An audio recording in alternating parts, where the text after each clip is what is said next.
Hola amigos, ¿cómo están? Y continuamos entonces con esta conversación que iniciamos con el tema de desafiando la gravedad. Y basados en esa tensión, ¿verdad?, que se generó en el primer siglo, en la iglesia del primer siglo, vamos a identificar 4 tendencias, que de hecho de estas 4 tendencias, al menos 2 aplican muy bien para cualquier organización, pero las 4 tendencias las vamos a ver en el contexto de nuestras iglesias, ¿ok? Y la primera tendencia es la siguiente. Las iglesias gravitan hacia los que están adentro y lejos de los que están afuera. O sea, la tendencia que tenemos como iglesia es irnos hacia los que están adentro. Y quiero explicar un poco o aclarar un poco. Cuando nos referimos a los de adentro, nos referimos a esas personas que ya son parte de nuestra iglesia y que tienen años probablemente en la iglesia, o no necesariamente, pero son gente que ya es de nuestra iglesia. Y los de afuera son esas personas que no son creyentes, que son personas que no les gusta la iglesia, son personas que probablemente se desconectaron de la iglesia, se desconectaron de Dios, en fin, esos que nos están visitando o que nos visitan, nos llegan a visitar eventualmente. El asunto es que la iglesia tenemos esa tendencia, la tendencia de irnos hacia los que están adentro y no a los que están afuera. Y tiene toda la lógica del mundo. ¿Por qué tiene toda la lógica del mundo? Porque el que está adentro es el que se siente en la confianza de hablar, es el que se siente en la confianza de preguntar, ¿sabes? Y por eso nosotros los escuchamos a ellos. Pasa todo el tiempo. Tú das un mensaje, probablemente si eres un pastor o eres un comunicador en tu iglesia, das un mensaje y de repente alguien luego se te acercó, ¿cierto? Y te dice, híjole, ¿qué quisiste decir con esto? O a mí me pareció, o a mí no me pareció, en fin. Ahora, ¿quién hace eso? El que hace eso normalmente es el de adentro, ¿cierto? Son las personas que se acercan, por lo tanto son las personas que nosotros escuchamos, porque el de afuera va a ser muy extraño que llegue y el primer día que nos visitó nos mandó un correo para decirnos, o nos mandó un mensaje para decirnos, oye, a mí no me pareció esto, o se quejó de algo. Va a ser muy difícil que esto suceda. ¿Está bien? Por eso nuestra tendencia natural es escuchar justamente a los de adentro. Ahora, por eso, amigos, es tan importante que nosotros nos mantengamos haciéndonos algunas preguntas como estas. ¿Cómo experimentará alguien de afuera nuestra iglesia? ¿Sabes? Porque como el de afuera no nos va a hablar, entonces nosotros tenemos que generar la pregunta y generar la experiencia de colocarnos en sus zapatos y hacernos la pregunta, ¿cómo experimentará alguien de afuera nuestra iglesia? ¿Qué pensará cuando me escucha decir esto? ¿Qué pensará cuando ve a los músicos cantar de esta manera? ¿Qué pensará cuando escuchó esto o lo otro que sucedió? ¿Sabes? Eso hay que hacerlo, amigos, y con un detalle, mírame, quirúrgico, para poder encontrar grandes perlas de sabiduría con respecto a esto de que tendemos hacia los de adentro. ¿Entenderán todo lo que escuchan? ¿Habrá algo que no entiendan? ¿Habrá algo probablemente que los ofenda?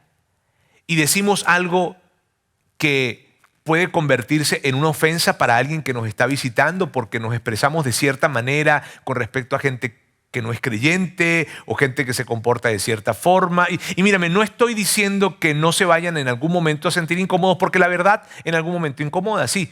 Pero ¿hasta qué punto exageramos con esto? ¿Hasta qué punto es necesario? Y lo que estamos haciendo es perder influencia con ellos. Amigos, son preguntas que necesitamos hacernos. Tenemos que asegurarnos que haya gente de afuera en nuestra iglesia.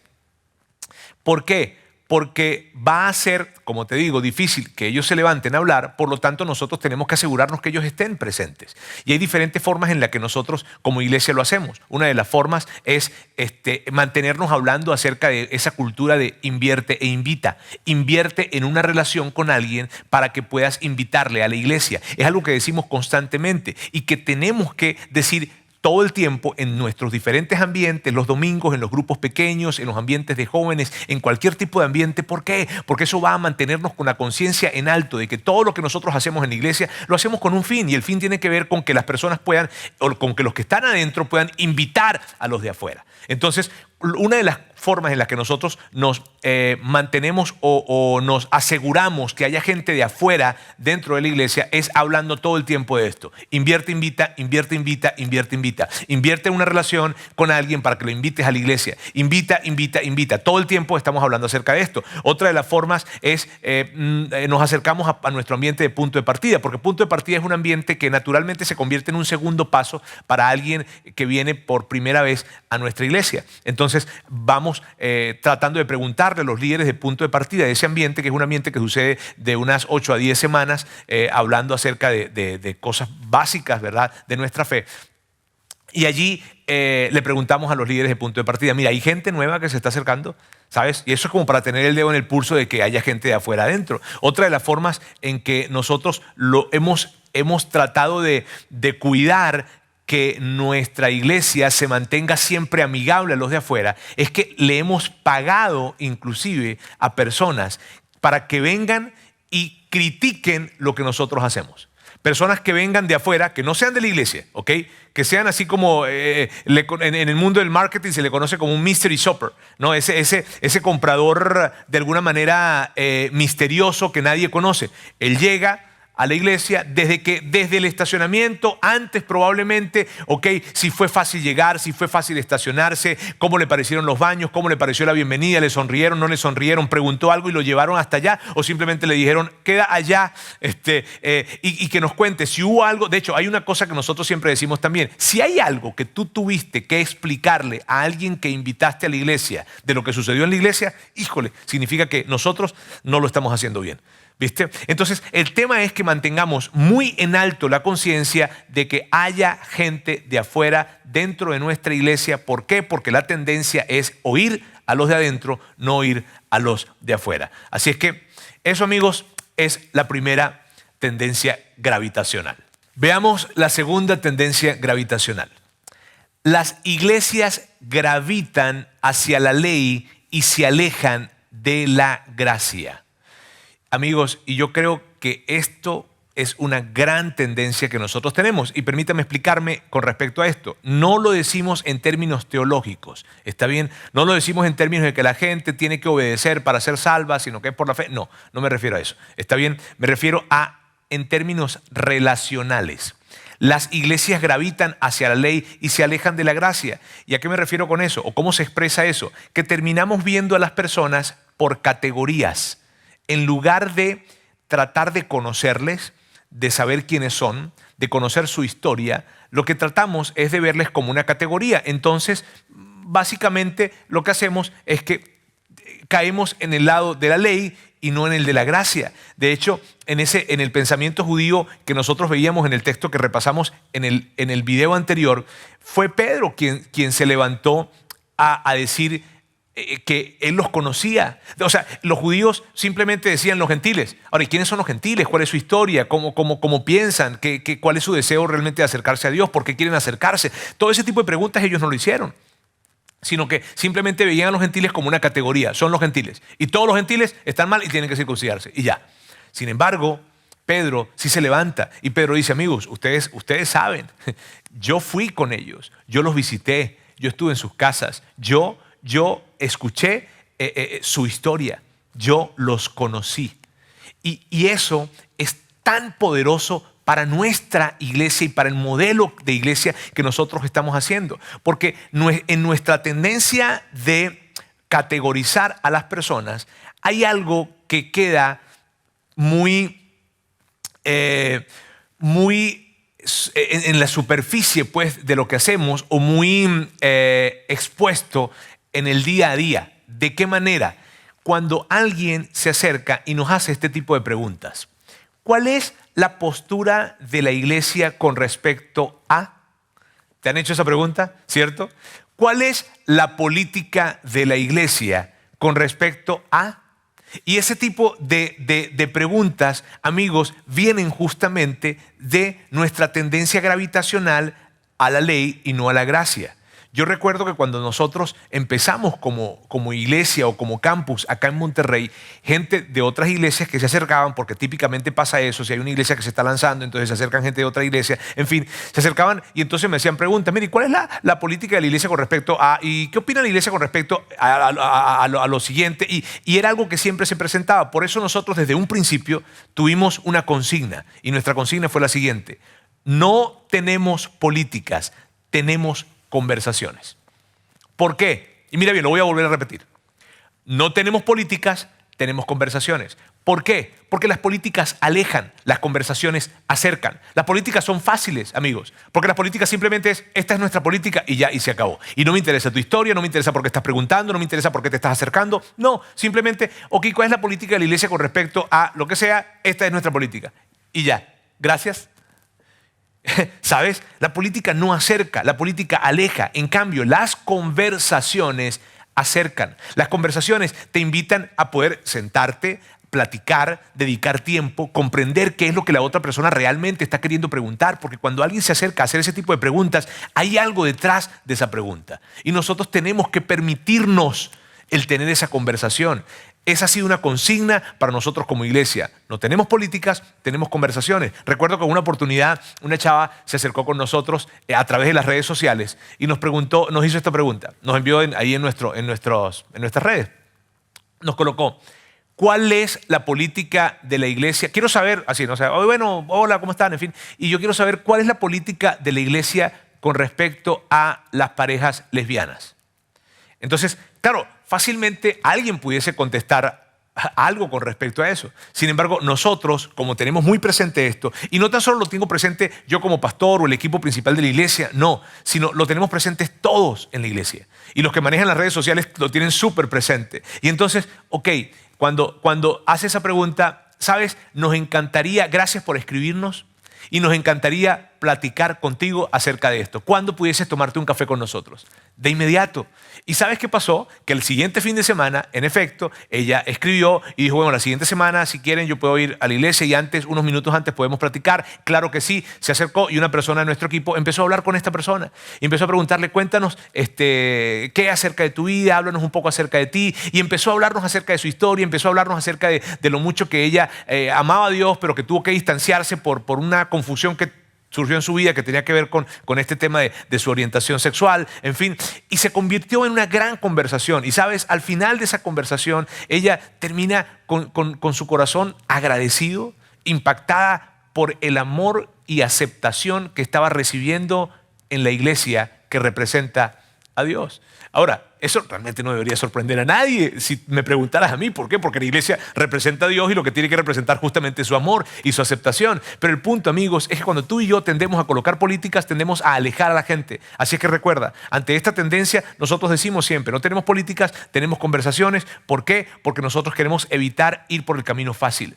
El camino fácil es la política. Y sabes, cuando alguien se va a acercar y alguien te va a preguntar, y mírame, ¿cuál es la política con respecto al concubinato? ¿Y cuál es la política con respecto a que la gente no creyente sirva? ¿Y cuál es la política con respecto a la vacuna del COVID? ¿Verdad? Porque ahora eso es un asunto. ¿O cuál es la política con respecto a la homosexualidad? Esa es una grande, está bien. Amigos, evitemos ir por el camino fácil. Abramos conversaciones, evitemos las políticas. Esa fue nuestra segunda tendencia gravitacional. La tercera tendencia es: las iglesias gravitan hacia la complejidad y se alejan de la simplicidad.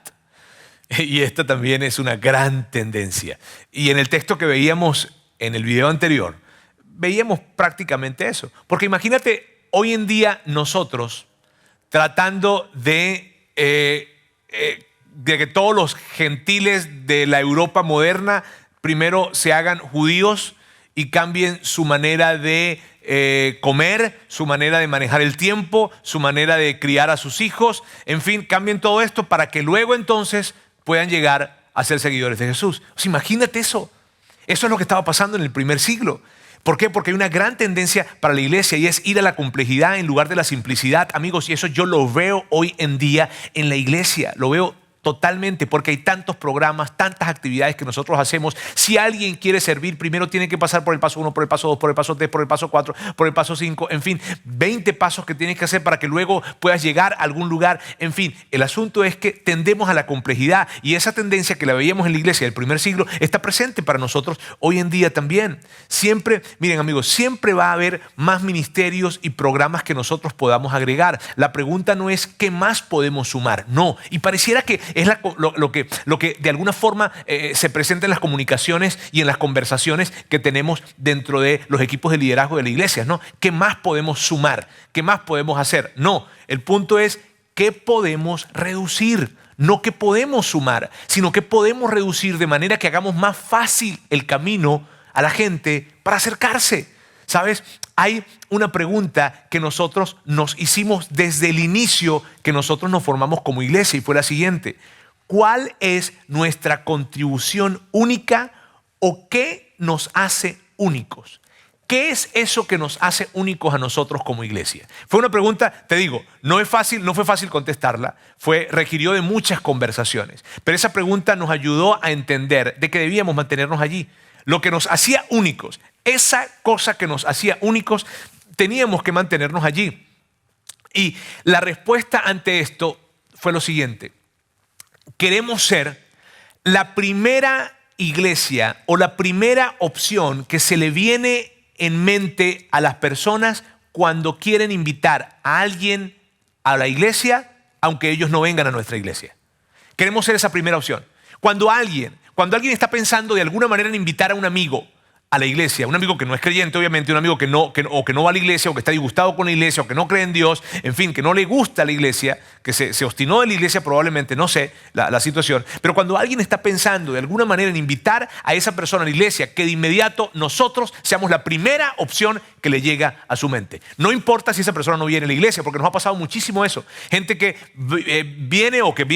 que va a otras iglesias y entonces se acerca un domingo y dice: ¿sabes qué? Mira, vine yo por acá, yo asisto a otra iglesia, pero lo que pasa es que quería traer a mi amigo y creí que este lugar era mejor para que él viniera. ¡Ja! ¡Lo logramos! ¿Sabes? Eso es lo que nosotros queremos ser. ¿Cuál es esa contribución única? ¿Cuál es eso, o qué es eso que nos hace únicos? Queremos ser esa primera opción en la mente de cualquier persona cuando está pensando en invitar a alguien a la iglesia. Eso es lo que queremos ser. Y en eso queremos mantenernos. ¿Sabes? Nosotros no queremos ser reconocidos como un lugar en donde, wow, el mejor lugar de comunicación bíblica de la ciudad. No, aunque lo que comunicamos es la Biblia, ¿ok? Queda claro. No queremos ser reconocidos como el mejor lugar musical de toda la ciudad, aunque tenemos una excelente experiencia musical y queremos que siga haciéndolo, pero no queremos ser reconocidos por eso. Eso no es lo que estamos buscando. Lo que nosotros estamos buscando es ser la primera opción en la mente de alguien cuando quiere invitar a una persona a la iglesia. Eso es. Y eso es lo que nos hace únicos. Entonces, en eso tenemos que mantenernos enfocados. Ahora, nosotros estamos conscientes que hay muchísimas buenas ideas afuera. Mire, gente que de repente, gente de otras iglesias que se acerca con nosotros y platica conmigo acerca de programas o actividades que están haciendo en su iglesia. Y yo les puedo asegurar esto. Me siento súper tentado híjole, nosotros deberíamos hacer eso. ¿Qué es lo que me retiene de alguna manera o me ayuda a mantenerme enfocado en lo único? Este concepto: socio, no primero. Perdón, socio, no pionero. Eso es lo que me ayuda a mantenerme enfocado. Socio, no pionero.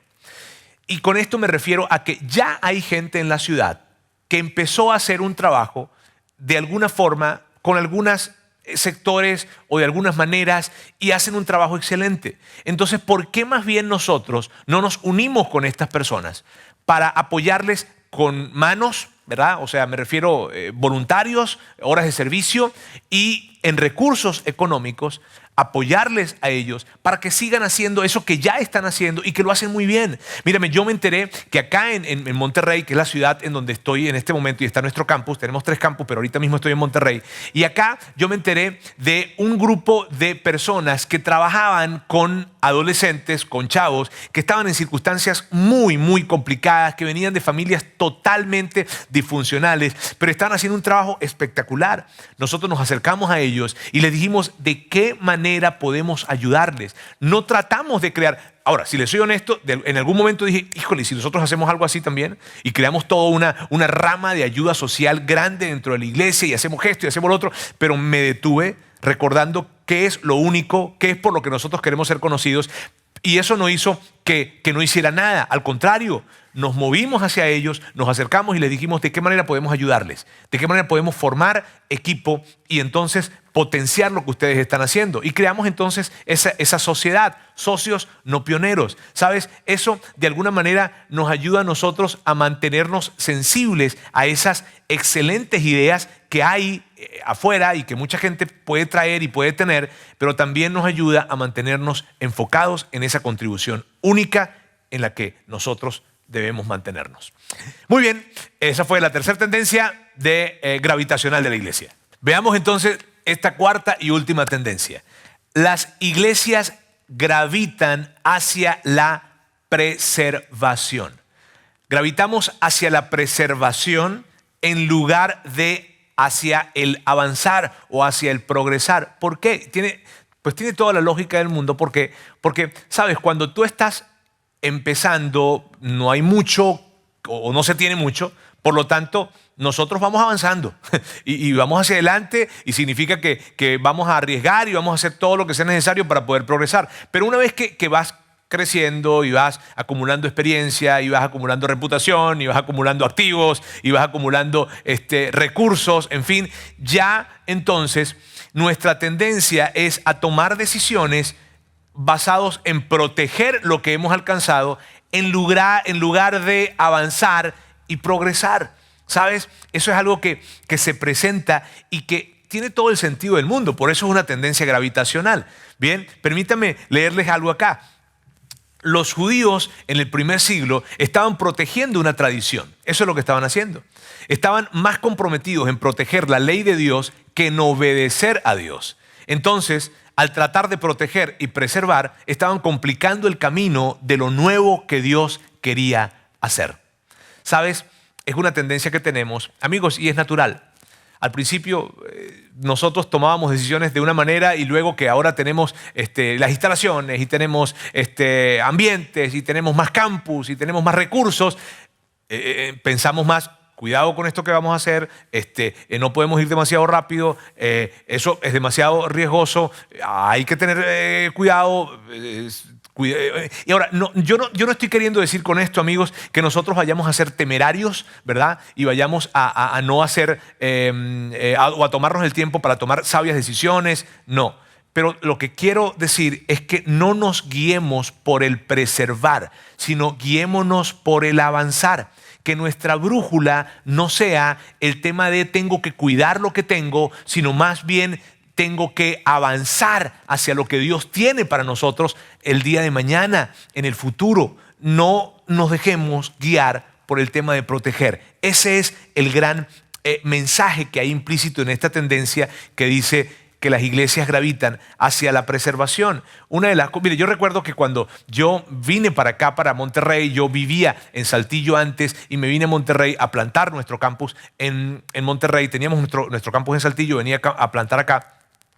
Yo vendí mi casa y me vine para acá, prácticamente me vine dejando todo lo que pude haber logrado allá para venir a este lugar sin ningún tipo de garantías, porque no había garantías. No había garantías de que esto funcionara. O sea, yo no sabía que en 8 años esto se iba a ver como se ve hoy en día. No tenía ningún tipo de garantía. Entonces fue arriesgar, vamos hacia adelante. Ahora, por eso es tan importante que nosotros nos mantengamos haciéndonos este tipo de preguntas que te voy a decir en un momento para que nos ayude a evitar esa tendencia de gravitar hacia la preservación. Esta pregunta, ¿cómo habría manejado esta decisión hace 7, 8, 9, 10, 15 años? Y que tú, ¿cuántos años tiene tu iglesia o cuánto tiempo tiene? Y que entonces, cuando tú estés al frente de una decisión y que están pensando, híjole, no sería bueno tomarlo, hay muchas cosas en riesgo, en fin, te detengas y te hagas esta pregunta. ¿Cómo habrías tomado esta decisión hace 10 años? Cierto que es como esclarecedor, cierto que nos coloca en otro lugar, inclusive probablemente nos coloca en otra emoción, porque hace 10 años nosotros liderábamos de otra manera. Claro que hemos madurado, ¿cierto? Pero éramos más comprometidos con el avanzar. Nuestro compromiso no debe ser el preservar. Nuestro compromiso tiene que ser el progresar, el avanzar. Y por eso, amigos, tenemos que mirar hacia adelante con las manos abiertas, evitando el temor de que vamos a perder, de que esto es demasiado riesgoso. No, sino que demos los pasos que tenemos que dar para avanzar. Y evitamos entonces, o evitemos estar limitados en que, híjole, tenemos que cuidar lo que tenemos que cuidar lo que tenemos que cuidar lo que tenemos. Esa es la cuarta tendencia. Bien, ahora vamos en un momento, ¿verdad? Vamos a ver este resumen de las 4 tendencias y que quede claros los 4 compromisos para evitar caer en estas gravedades que tiene la iglesia. Bien, amigos, ya tenemos entonces las 4 tendencias gravitacionales. Vamos a repasarlas con los 4 compromisos para evitar caer en esas tendencias. ¿Está bien? Entonces recordemos. El primero, las iglesias gravitan hacia los que están adentro y lejos de los que están afuera. Entonces, ¿cuál debe ser nuestro compromiso para evitar esto? El siguiente, mantengámonos más preocupados por a quién estamos llegando en lugar de a quién estamos manteniendo. Segunda tendencia, las iglesias gravitan hacia la ley y se alejan de la gracia. ¿Cuál es nuestro compromiso? Vayamos siempre del lado de la gracia. Y recuerda que esto es en términos de interacción relacional, no de un tema teológico, ¿está bien? Sino de interacción relacional. Que nosotros, mírame, si nosotros vamos a equivocarnos, que nos equivoquemos del lado de la gracia. Que ese sea nuestro compromiso. La tercera tendencia es las iglesias gravitan hacia la complejidad y se alejan de la simplicidad. ¿Cuál es el compromiso entonces? Vamos a permanecer centrados en lo que nos hace únicos. No cedamos ante la tentación de convertirnos, tú sabes, en una respuesta de todo para todos. No, sino mantengámonos enfocados. ¿Qué es eso que nos hace únicos? Y en nuestro caso, y que les animamos a que consideren esto, es en convertirnos en la primera opción en la mente de alguien que quiere invitar a un amigo a la iglesia. Y la cuarta tendencia, por último, es las iglesias gravitan hacia la preservación. Entonces, ¿cuál es el compromiso? Y que me encanta, quedémonos con las manos abiertas. Porque cada recurso que nosotros tenemos, amigos, es un recurso que Dios colocó en nuestras manos. Entonces, recordemos que todo le pertenece a Dios y que Dios nos ha llamado a hacer crecer su causa y no más bien a preservarla. Entonces, que nosotros nos podamos comprometer de esa manera. Amigos, esas fueron entonces las 4 tendencias gravitacionales y todo el tema de desafiando la gravedad. Espero que podamos continuar viéndonos en siguientes oportunidades.